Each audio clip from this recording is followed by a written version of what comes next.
नमस्कार विद्यार्थी मित्रांनो, स्वागत आहे आपलं संतोष के अकॅडमीमध्ये. सर्वांना ऑडिओ आणि व्हिडिओ क्लिअर असेल अशी अपेक्षा आहे. विद्यार्थी मित्रांनो बघा, अ, आपण बघितलं असेल न्यायालय भरती फॉर्म भरण्यात सुरुवात झालेली 2 दिवसापासून.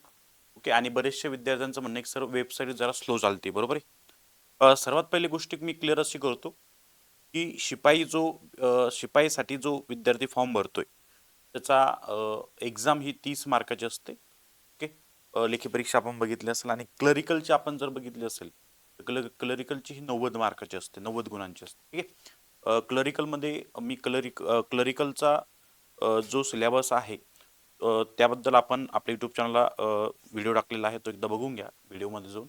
ओके, की त्याचा सिलेबस काय असणार आहे, इंग्लिश किती गुणांसाठी, मराठी व्याकरण किती गुणांसाठी, मॅथ्स रिझनिंग किती गुणांसाठी, जी एस कम्प्युटर. ओके, तर सगळ्यात महत्त्वाचं म्हणजे अजून एक सांगतो की मॅथ्स आणि रिझनिंग हे सगळ्यात जास्त वेटेजला आहे. 90 पैकी 40 गुणांसाठी मॅथ्स रिझनिंग तुम्हाला असणार आहे.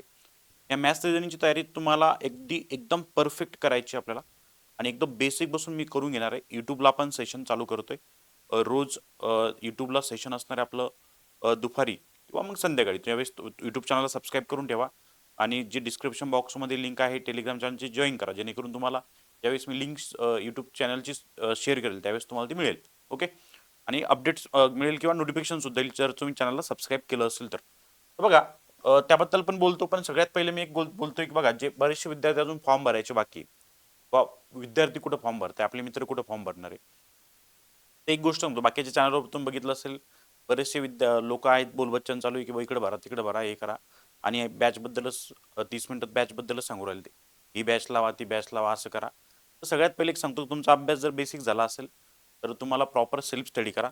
अदरवाईज तुमचं नसेल तर तुम्ही बेसिक बसून बॅच जॉईन करा, कुठेही करा, पण एक प्रॉपर क्वालिटी बघून बॅच जॉईन करायची तुम्हाला. ओके, तिथं 7-8 जण शिकवायला आहे आणि आपण तिथं जॉईन करतोय, प्रॉपर क्लास होतात की नाही ते पण बघायचे तुम्हाला. कारण बरेचशा विद्यार्थ्यांचे कॉल मला आलेले होते मागच्या वर्षी, सर या या ठिकाणी आम्ही क्लास लावला, इथं आमचे कन्सेप्ट क्लिअर झाला नाही, मराठी चांगलं घेतलं, मॅथ्स रिजनिंग चांगलं घेतलं नाही. असं नका होऊ देऊ. प्रत्येक तुम्हाला व्हिडिओ व्यवस्थित चेक करायचं, देन कुठंही बॅच जॉईन करा तुम्ही, कारण की तुमचं टार्गेट हे महत्त्वाचं आहे. कारण आपण नोकरी मिळवण्यासाठी अभ्यास करतोय, आणि 1000-2000 रुपये जरी असेल किंवा 500-1000 रुपये फी असेल, ती पण महत्त्वाची, कारण त्याच्यातून आपण टाइमपास नका करू, एवढं माझं मत आहे. ओके, तर सगळ्यात पहिलं बघा, मुंबई इथं जे आहे, मुंबईमध्ये सगळ्यात जास्त जागा आहे आणि सगळ्यात जास्त फॉर्म हे मुंबईला जाणार, आपण जर बघितलं असेल, कारण जागा जास्त आहे. तर सांगायचं मला असं आहे की जे विद्यार्थी मुंबईच्या आजूबाजूला राहतात, त्या दरम्यान राहतात, म्हणजे पुण्याच्या पलीकडं. ओके, पुणे किंवा मुंबईच्या तिकडं, म्हणजे आपण जर बघितलं असेल तर तिकडं एकदम पश्चिम महाराष्ट्र, म्हणजे तिकडं रत्नागिरी असेल किंवा रायगड वगैरे असेल आपलं, तर त्या ठिकाणी जर तुम्ही बघितलं असेल तर त्या ठिकाणीचे विद्यार्थ्यांनी मुंबईला फॉर्म भरा, कारण तिथं जवळ असेल तुम्हाला. इथे काय करतात, जे नागपूर साईडचे विद्यार्थी, पूर्व विदर्भ किंवा पूर्व महाराष्ट्र, हे विद्यार्थी तिकडे फॉर्म भरतात. त्यांना नंतर त्रास होतो, बदली होईल की नाही, है ना, ट्रान्सफर होईल की नाही.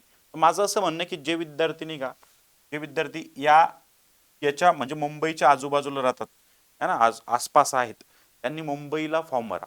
आणि कोणत्याही एकाच ठिकाणी फॉर्म भरताय ते लक्षात ठेवा.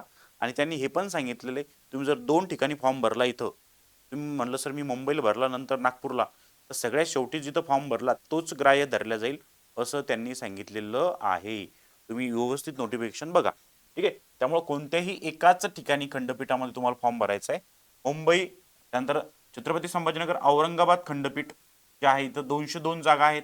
जे विद्यार्थी नगर साईडचे किंवा नाशिक साईडचे आपण बघितलं असेल, किंवा आजूबाजूला आहे, समजा इथं बीड असेल, परभणी असेल वगैरे वगैरे, तर त्या विद्यार्थ्यांनी इथं छत्रपती संभाजीनगर, औरंगाबाद खंडपीठ या ठिकाणी फॉर्म भरायला काही हरकत नाही. आणि जे विद्यार्थी पूर्व विदर्भात आहेत त्यांनी नागपूरला फॉर्म भरायला काही हरकत नाही. आता चॉईस ही प्रत्येकाची असते कुठं फॉर्म भरायचं, पण एक सांगितलं मी तुम्हाला की आपलं आजूबाजूला, कारण सेंटर वगैरे ह्या सगळ्या गोष्टी तुम्हाला मॅटर करतात, आणि नंतर सुद्धा जॉबसाठी ते मॅटर करतं की कोणत्या ठिकाणी. आता तुम्ही बरेचसे विद्यार्थी म्हणतात सर आम्ही मुंबईला फॉर्म भरतो, म्हणजे मला कॉन्टॅक्टमध्ये आहे माझे विद्यार्थी, तर मुंबईला फॉर्म भरला तर पेमेंट, अर्धी पेमेंट आपली मुंबईला राहण्यात खाण्यापिण्यातच जाईल बुवा, असे विचार करतात. आता ते तो प्रश्न तुमचा आहे, तुम्हाला फॉर्म कुठं भरायचा. पण आपलं काम, मी काय सांगितलं तुम्हाला की आजूबाजूला जर तुम्ही असेल, त्या त्या ठिकाणी तुम्ही फॉर्म टाकू शकता, एकाच ठिकाणी कुठं पण टाकायचं टाकतोय तो आपला फॉर्म, हे पण एक लक्षात ठेवायचं. कोणत्याही एका ठिकाणी फॉर्म टाकायचा आपल्याला. आणि इथं वेटिंग लिस्ट सुद्धा लागते, आपण बघितलं असेल सगळ्यात जास्त वेटिंग लिस्ट आपण बघितलं असेल तर मुंबई. ओके, जसं जागा आहे तसं वेटिंग लिस्ट लागते.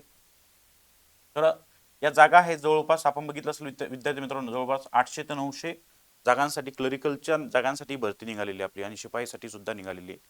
तर जे विद्यार्थी तयारी करताय, ओके, त्यांना एक सांगू इच्छितो की आपण आज संध्याकाळी म्हणजे रात्री 9 वाजता जो 2023ला क्लरिकलचा पेपर झाला होता, न्यायालय भरतीचा, तर तो क्लरिकलचा पेपर मी विश्लेषण करणार आहे आज 9-9:30च्या दरम्यान आपल्या युट्यूब चॅनलवरती. तो सगळ्यांनी अटेंड करा. पेपर कसा होता तुम्हाला समजून जाईल.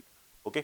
आणि माझ्यासोबत जे विद्यार्थी आहेत, आता बरेचसे विद्यार्थी म्हणजे सर बॅच चालू होणार आहे की नाही मॅथ्स रिजनिंगची, तर ती चालू होईल आपली पुढच्या आठवड्यामध्ये वगैरे.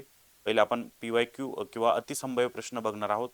तुम्हाला लेक्चर चांगलं वाटलं व्यवस्थित तरच बॅच जॉईन करायची. ओके.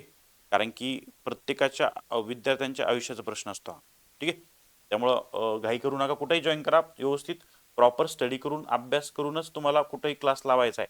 जर तुमचा अभ्यास झाला असेल मागच्या वर्षी तर तुम्ही सेल्फ स्टडीवर भर दिला तरी चालेल. ओके. आणि युट्यूबला सेशन बघितलं तरी चालेल. ओके. ते लक्षात ठेवायचं आपल्याला. ठीक आहे. तर या ठिकाणी तुम्ही फॉर्म भरू शकता, एक लक्षात ठेवायचं आहे. मुंबईच्या आसपास जे विद्यार्थी असेल त्यांनी फॉर्म भरा. ओके. आणि जे औरंगाबादच्या आजूबाजूला राहतात त्यांनी औरंगाबाद इथं फॉर्म भरला तरी चालतो खंडपीठामध्ये.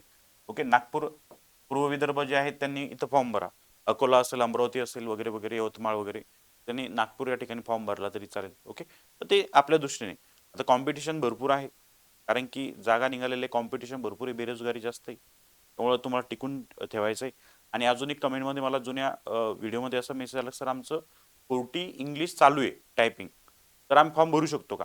बघा, आता त्यांनी सांगितलं की फॉर्म भरत्या वेळेस तुमचं सर्टिफिकेट तुमच्याकडे असणं गरजेचं आहे. बरोबर, हे एक लक्षात ठेवा मुद्दा, 40 असलेलं. ओके. त्यामुळे थोडंसं तुम्ही ते पण एकदा व्यवस्थित वाचा, नोटिफिकेशन त्यावेळेस तुम्हाला. ओके. तर विद्यार्थी मित्रांनो, ही माहिती द्यायची होती. ओके. नंबर 2, सिलेबस बद्दल मी व्हिडिओ बनवलेला आहे, तरी सांगतोय की सिलेबसमध्ये तुम्ही बघितलं असेल तर हिस्ट्री असेल, म्हणजे जे MPSCचा सिलेबस आहे. आता बरेचसे चॅनलवर काय चालू आहे की शिपाईचा पेपर एकदम सोपा आहे, 2चा वर्ग आणि 5चा घन असं नाही पडत भाई. आता तो जमाना गेला. MPSC लेवलचे क्वेश्चन असतात एक्झामला, हे लक्षात ठेवायचे. मी काय म्हणतोय बघा, जर तुम्ही 2023चा क्लरिकलचा पेपर बघितला असेल ऑफलाईनमध्ये झालेला, ओके, आज आज घेणार आहे मी, तर पेपर एकदम जबरदस्त होता. असा एकदम पण नव्हता. क्वेश्चन ट्रिकी होते, समजायला वेळ लागणार होते बघितलं असेल तर. त्यामुळं स्टडी करताना प्रॉपर करा आणि सगळ्यात ॲडव्हान्स अभ्यास करा. ॲडव्हान्स म्हणजे तुम्हाला MPSC लेवलचं थोडंसं करायचं आहे, कारण की तुम्हाला तुम्ही जर एकदम इझी केलं आणि हार्ड जे ॲडव्हान्स जे ते सोडून दिलं, ॲडव्हान्स जर एक्झामला आलं तुमचा कार्यक्रम तिथं होऊ शकतो तसं. त्यामुळं ॲडव्हान्स गोष्टी करा, म्हणजे इझी जरी आलं तर तुम्हाला ते सोडवता येईल, हे लक्षात ठेवायचं. कधी पण काय करायचं की जेवढं आपले कन्सेप्ट क्लिअर करता येईल तेवढं करण्याचा प्रयत्न करायचा, कारण तो अभ्यास काही वाया जात नाही. बरोबर, हे लक्षात ठेवायचं आपल्याला. तर त्या दृष्टीने अभ्यास करायचा आपल्याला. ओके. आणि आपण रोज युट्यूब चॅनलवरती, ओके, आज मी 9 वाजताच्या दरम्यान, ओके, पेपर येणार आहे न्यायालय भरतीचा, मॅथ्स रिजनिंगचा. सगळ्यांनी जॉईन करणं गरजेचं आहे. बघा पेपर कसा होता कसा नाही, त्याचं विश्लेषण आपण घेऊ.